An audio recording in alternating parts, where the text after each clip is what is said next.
வணக்கம். ஜவை இஜக் from ஜவாதுவட்டி Pudur. Power writer அப்படிங்கிற YouTube channel மூலமாக உங்களை மீண்டும் சந்திப்பு ரொம்ப மற்ற மகிழ்ச்சி. அத்தோடு எங்கள் சேனலை சப்ஸ்கிரைப் பண்ணுங்கள், பெல் பட்டன் அழுத்த மறந்துடாதீங்க. அத்தோட எல்லாத்துக்கும் ஷேர் பண்ணுங்கள். பெரம்பூர் தொகுதியில் வேட்புமனு தாக்கல் பண்ணார் 2 நாளைக்கு முன்னால் தாவேகாவுடைய தலைவர் விஜய். வேட்புமனு தாக்கல் பண்ணணும் அப்படின்னம்னா அப்புறம் சொத்து பட்டியலை இணைக்கணும்.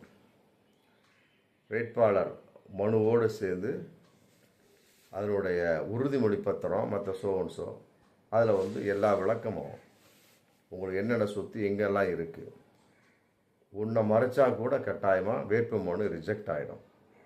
அவங்க கண்டுபிடிக்கிறது அப்புறம் அதை கண்டுபிடிச்ச ஒருத்தன் கோர்ட்டில் கேஸ் போடுவான்.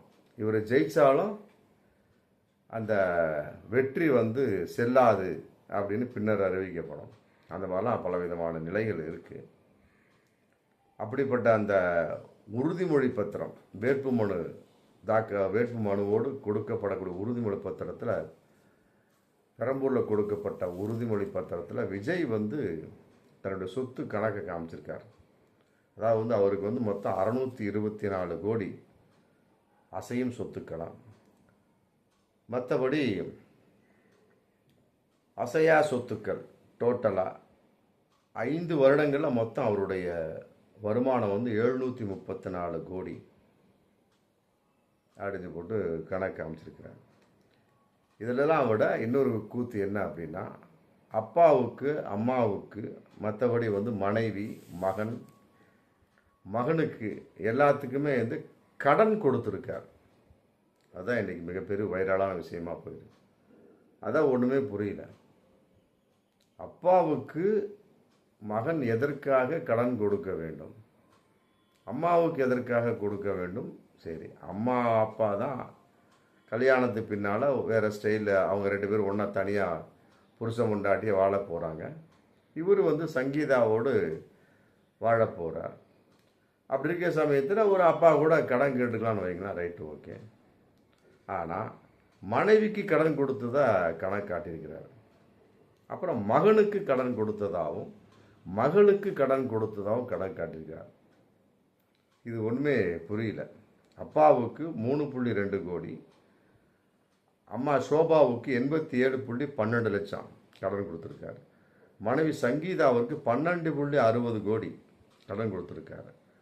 அடுத்து மகன் ஜேசன் சஞ்சய்க்கு 8.78 லட்சம் கடன் கொடுத்துருக்கார்.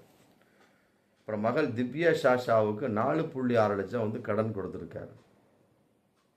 அப்பா அம்மாவுக்கு கடன் கொடுத்தது அதே ஒரு மிகப்பெரிய ஒரு விஷயம். ஒரு மகன் தன்னுடைய அப்பா அம்மாவை காப்பாற்ற வேண்டும், இல்லைன்னா கோர்ட்டில் கேஸை போட்டு தண்டனை வாங்கி கொடுக்கலாம் மகனுக்கு. அந்த அளவுக்கு இருக்கக்கூடிய சமயத்தில் அப்பாவுக்கு கடன் கொடுத்து இவருக்கு 2-3 பசங்க எஸ்ஏ சந்திரசேகர் இருந்தால் கூட பரவாயில்ல, இவர் ஒருத்தவர் தான். அப்படிங்கிறப்ப அப்பா அம்மாவை இவர் தான் காப்பாற்றணும் எல்லா வகையிலும். ஒரு நோய் நொடி மற்ற சாப்பாடுக்கு பிரச்சனை. ஏன்னா ஆல்ரெடி எஸ்ஏ சந்திரசேகர்லாம் ஒரு அற்புதமான ஒரு டைரக்டர், பல படங்களில் நடித்தவர், silver jubilee director, cinema director. ஆமாம், மிகப்பெரிய ஒரு சினிமா கலைஞர் அவர். அப்படிங்கிறப்ப அவருக்கு இவர் கடன் கொடுத்தாரா அப்படிங்கிறத விட ஒரு மறைமுகமாக வேறு விதமாக கடன் கொடுத்திருந்தாலுமே கூட அதை பப்ளிக்காக சொல்லக்கூடிய அளவுக்கு என்ன இருக்குது. அப்பாவுக்கு கடன் கொடுத்தேன், அம்மாவுக்கு கடன் கொடுத்தேன், அதை வெளிப்படையாக சொல்லக்கூடிய அளவுக்கு. அப்போ இதெல்லாம் கணக்கில் காட்ட வேணும் அப்படிங்கிறதுக்காக சொல்லியிருக்காரா, இல்லை எல்லோருக்கும் தெரிய வேணும் அப்படிங்கிறதுக்காக சொல்லியிருக்காரா அப்படிங்கிறது தெரியல. இருந்தாலுமே கூட அப்பா அம்மாவுக்கு கொடுக்கக்கூடிய கடன்களெல்லாம் வெளியே சொல்லக்கூடிய அளவுக்கு விஜய் இருக்கிறார் என்றால் அவருடைய உண்மையான மனோநிலை என்ன அப்படிங்கிறத இவர் தான் அப்பா அம்மாவை காப்பாற்றணும். கடன் கொடுத்ததாக இருக்கட்டும், மற்ற அப்பா அம்மாவும் இவர் கொடுக்குறாரு, அதே கடன் சொல்லணும். அப்பா அம்மாவுக்கு நன்கொடையாக கொடுத்தேன் அப்படி கூட கணக்கு காட்டலாம். இல்லை ஒருவேளை ஆடிட்டர் அந்த மாதிரி சொல்லி, வக்கீல் இந்த மாதிரி சொல்லி எழுதியிருக்கிறாரா அப்படிங்கிறதுல இருக்கலாம். தேர்தல் ஆணையம் பார்த்தா ஒத்துக்கும், நன்கொடை அப்படின்னு ஏற்றுக்க மாட்டாங்க. அப்புறம் கடன் அப்படிங்கிற கான்செப்டில் அப்புறம் பத்திரம்லாம் இது ரசீது மற்ற சோர்ஸு சில டாக்குமெண்ட்ஸ்லாம் தாக்கல் பண்ணியிருப்பாங்க இல்லையா, அப்படிங்கிறப்ப அது முன்பு கொடுத்த கடனாக தான் இருக்கும். அதே மாதிரி மனைவி சங்கீதாவுக்கு 12.60 கோடி எதற்காக கொடுத்தார் அப்படிங்கிறதெல்லாம் விட மனைவிக்கு எதற்கு இவர் கடன் கொடுக்க வேண்டும். இவருடைய பிடியில் வந்து மனைவி இருக்கிறாங்க.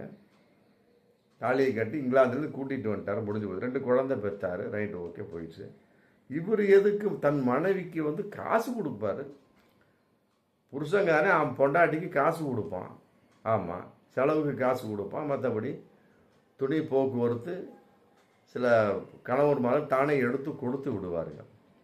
ஆனால் பல பெண்களுக்கு வந்து என்ன துணி எடுக்கிறது, எப்படி சமாச்சாரம் அப்படிங்கிறதெல்லாம் தெரியாது. அவங்க பாட்டு போவாங்க, காசை அள்ளி இறைச்சிட்டு ஒன்றுக்கும் விளங்காமல் வந்துடுவாங்க. அது மாதிரி பல பெண்கள் இருக்கிறாங்க.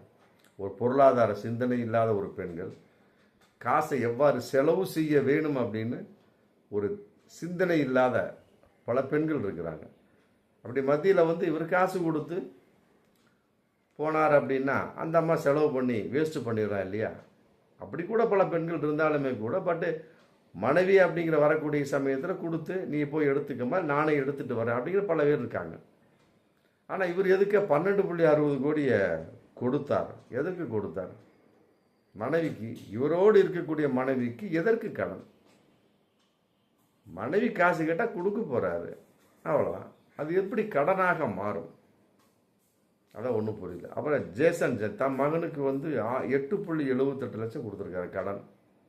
மகனுக்கு எதற்காக கொடுக்க வேண்டும்? மகனை படிக்க வைக்கிறது மற்ற சோர்ஸ் எல்லாம் இவர் தான் நல்லது கேட்டு, இவர் தான் பெக்கிறாரு, இவர் தான் வந்து எல்லாத்தையும் பண்ணணும். அப்படிங்கிறப்ப அவ்வளோ பெரிய அமௌண்ட் அந்த பையனுக்கு சின்ன வயசில் அவனுக்கு எதுக்கு? அதையெல்லாம் விட மகள் திவ்யா சாஷாவுக்கு 4.6 லட்சம் கடன் கொடுத்ததாக அந்த உறுதிமொழி பத்திரத்தை, தேர்தல் மனுவோடு சேர்ந்த உறுதிமொழி பத்திரத்தை சொல்லியிருக்கிறார், ரைட், ஓகே. அது சின்ன குழந்தைக்கு திவ்யா சாஷாவுக்கு எதற்கு 4.6 லட்சம் கொடுக்கணும்? ஒன்றும் புரியல. ஒருவேளை இவர்களெல்லாம் பினாமியா இருக்கக்கூடிய காசை வந்து எப்படி கணக்கு காட்ட வேண்டும் என்பதற்காக கடன் என்ற முறையில் பினாமையாக்கப்பட்டிருக்கிறார்களா? அப்படி ஆக்கப்பட்டால் இப்போ சங்கீதா வக்கீல் டைவர்ஸ் நோட்டீஸ் விட்டாச்சு, மற்ற 2 பசங்களும் இந்த மாதிரி அம்மாவோடு இருக்கிறாங்க. அப்படி இருக்கக்கூடிய சமயத்தில் இதன் அடிப்படையில் பின்னால் வந்து தான் பொண்டாட்டி வந்து தன்னை விவாகரத்து செய்வாள், கொடுக்குற காசெல்லாம் கணக்கு காட்டி மற்றபடி பிடுங்கிடணும் அப்படிங்கிற அந்த அடிப்படையில் முன்கூட்டியே செய்து வைத்திருந்தாரா சங்கீதா வந்து கோர்ட்டில் கேஸ் போடுறதுக்கு முன்னாடியே? இது மாதிரி பலவிதமான திங்கிங் இருக்கக்கூடிய சமயத்தில் இவையெல்லாம் கடனா இல்லை வந்து பினாமியா அப்படிங்கிறது இன்றைக்கி பயங்கரமான ஒரு கேள்வியாக இன்றைக்கி போயிட்டுருக்குது. என்றாலுமே கூட இவைகளெல்லாம் வந்து ஒப்புக்கொள்ளக்கூடிய அளவுக்கு இல்லை என்பதுதான் வந்து நிதர்சனமான உண்மை. பார்ப்போம் மீண்டும் அடுத்த வீடியோ. நன்றி.